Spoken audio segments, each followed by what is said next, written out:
Baik, kita akan menuju pada sesi berikutnya, yakni pembacaan gelombang cinta.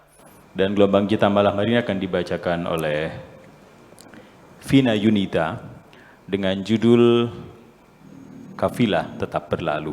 Sebelumnya izinkan saya untuk membacakan tentang kurikulum vitae dari Mbak Vina Yunita. Ini sebenarnya Mbak Vina. Iya, Vina Yunita.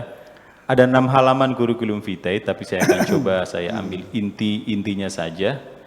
Iya, namanya Vina Yunita, tempat tanggal lahir Jakarta pada 28 Juli 1985, perempuan, warga negara Indonesia, beralamat, dan beliau sudah menikah, kemudian beralamat di Jalan Rawa Selatan 4, nomor 17, Jakarta Pusat.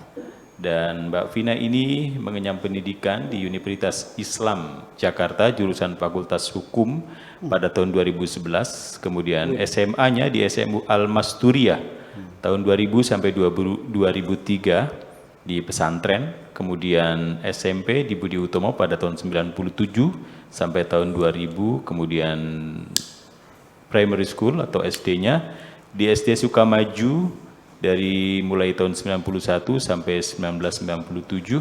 Ada beberapa pendidikan non formal yang beliau pernah ikuti. Yang pertama adalah NLP, Neuro Linguistic Programming, kemudian Proctioner 2011, Make Up at Marta Tilar pada tahun 2015, dan juga beliau aktif di Hikmah Muta'aliyah Course pada tahap awal hingga 2019, dan banyak sekali skill beliau.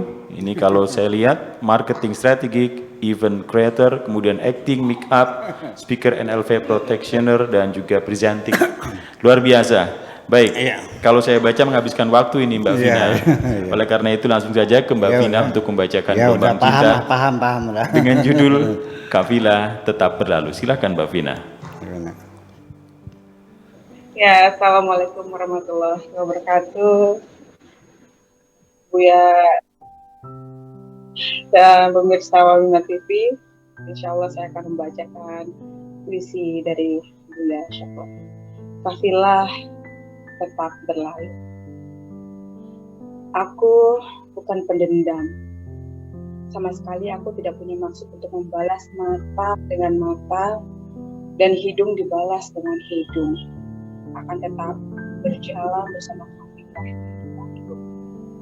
Sekalipun banyak anjing-anjing yang menggonggong di hadapan, mubalik, penceramah, motivator, dan orator banyak sekali.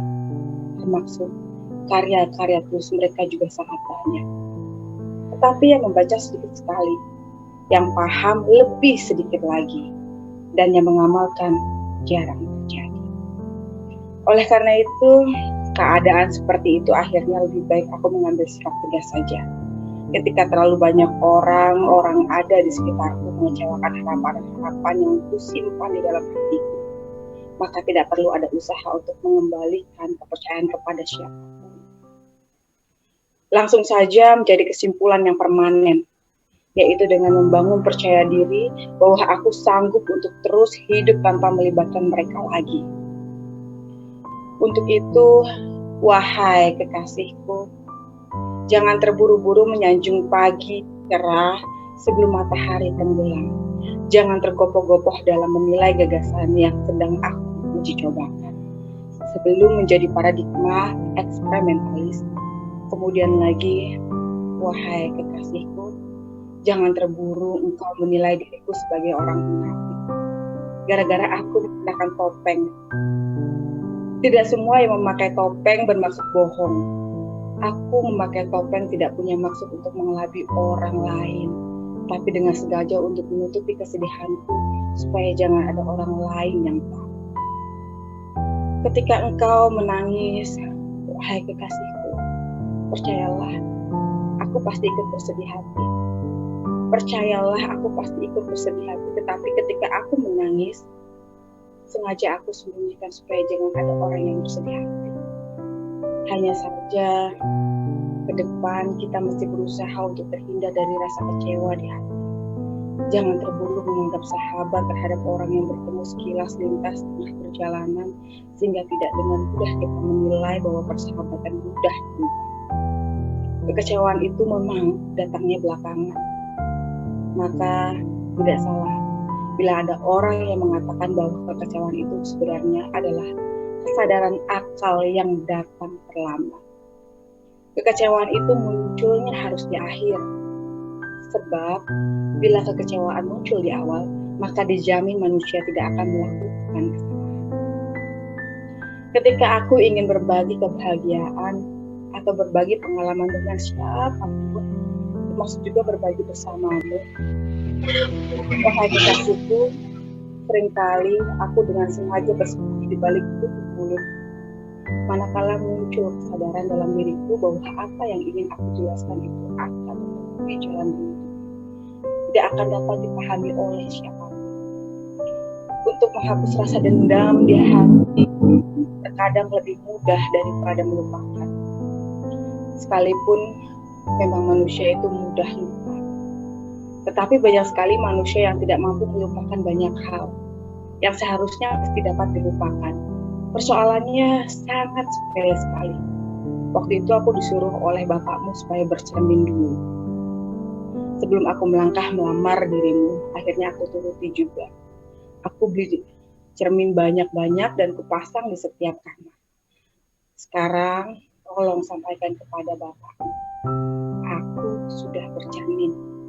Lalu kapan aku bisa datang lagi untuk secara resmi melamar dirimu? Memang hidup ini sangat aneh bin ajaib. Wahai kekasihku, terlalu banyak pelajaran hidup dan terjadi berulang-ulang. Tetapi tetap saja kita tidak mau mengambil pelajaran. Orang penting yang bersembunyi di dalam hatimu, wahai kekasihku, bukan orang yang merasakan keberadaannya di sampingmu, melainkan orang yang membuatmu merasa kehilangan ketika sudah tidak lagi hadir bersamamu. Ketika engkau biarkan hatimu kosong, tidak ada orang yang bersembunyi di dalam hatimu, adalah lebih baik daripada hatimu dihuni oleh orang-orang yang tidak engkau akan keberadaannya. Sebetulnya sudah terlalu banyak hal indah yang telah kita lalui bersama. Sekalipun memang tidak ada yang abadi, tetapi meninggalkan tapak di dalam hati yang tidak mudah dihapus dan dilupakan. Tidak mustahil, wahai kasihku, suatu ketika ada orang yang bertanya tentang keadaanmu, sekedar ingin menenangkan hatinya sendiri bahwa engkau masih dalam keadaan terpuruk dan belum bangkit lagi mengolah dirinya. Oleh karenanya, hati itu persis seperti tanah garapan juga. Bila tidak dipelihara dengan baik dan ditanami dengan tanaman yang bermanfaat, maka akan ditumbuhi ilalang dan rumput berduri yang tidak ada manfaatnya. Di dalam dunia ini, wahai kekasihku, jenis manusia itu bermacam-macam. Di samping perbedaan-perbedaan ras, suku, warna kulit, dan lain-lain, ada orang yang disebut cerdas, yaitu orang yang punya kemampuan untuk menyelesaikan masalah. Lalu ada lagi orang disebut jenius, yaitu orang yang mampu mencegah munculnya masalah. Lalu ada juga yang disebut orang dungu, yaitu orang yang sering membuat masalah tanpa disadari. Selanjutnya, engkau menyambung langsung. Bapakku bukan orang jenius, bukan orang cerdas juga, bukan orang dungu. Bapakku tidak berpendidikan, sekolahnya hanya sampai kelas 6 SD. Untuk itu, mohon dimaklumi saja. Ya sudah, engkau tidak bersalah ketika engkau memilih untuk menyendiri daripada banyak teman, tapi selalu saja membuat hatimu sakit. Demikian pula aku tidak memaksa siapapun. Aku memang mencintaimu, juga aku ingin melamarmu. Tetapi aku tidak memaksa. Bila bapakmu setuju, ya aku ucapkan alhamdulillah. Tidak setuju, juga aku ucapkan alhamdulillah. Hanya saja, tolong beritahu aku bagaimana caranya. Tak lama kemudian engkau menjelaskan, sudah kujelaskan kepada bapakku, tak usah ragu, silahkan datang lagi, pasti diterima. Lagi pula salahmu sendiri mengapa datang ke rumahku bawa mobil jadul. Coba kalau bawa mobilmu yang bagus, ceritanya akan lain. Oh, begitu. Sahutku cepat sambil berpura-pura manggut-manggut, sehingga engkau merasa geram kepadaku sambil mencubit lenganku. Bapakku bukan orang materialistis. Sambungmu melakukan pembelaan. Kusambar langsung pembelaanmu terhadap bapakmu dengan legal reasoning. Bapakmu bukan orang dungu, juga bukan orang materialistis. Tetapi beliau terlalu bangga dengan kecantikanmu yang luar biasa. Sehingga dengan wajahku yang pas-pasan seperti ini, dinilai tidak sebanding dengan wajahmu yang cantik jelita.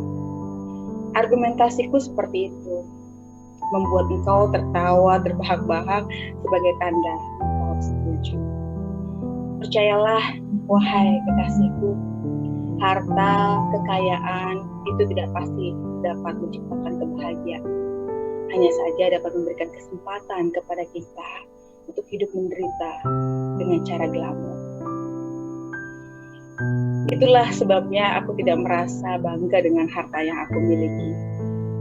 Yang real menjadi kebanggaanku sekarang adalah karena aku dapat menaklukkan hati. Kemudian kebanggaanku yang nyata adalah karena paras wajahmu yang cantik jelita. Andaikan ditolak lagi bagaimana?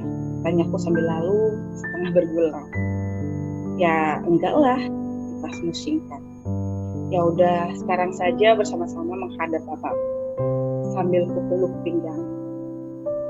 Engkau tidak menolak berada dalam pelukanku, tetapi kemudian engkau mengajukan usulan. Nanti begitu bertemu, engkau ucapkan salam yang fasih sekali. Lalu ciumlah tangannya bolak-balik, engkau sampaikan dengan tertawa kecil. Siap, Nyonya Besar, jawabku dengan penuh semangat.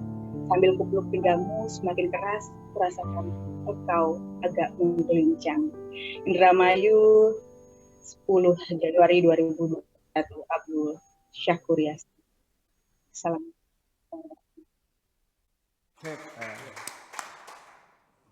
Terima kasih Mbak Vina. Ini kali kedua kalau tidak salah ya.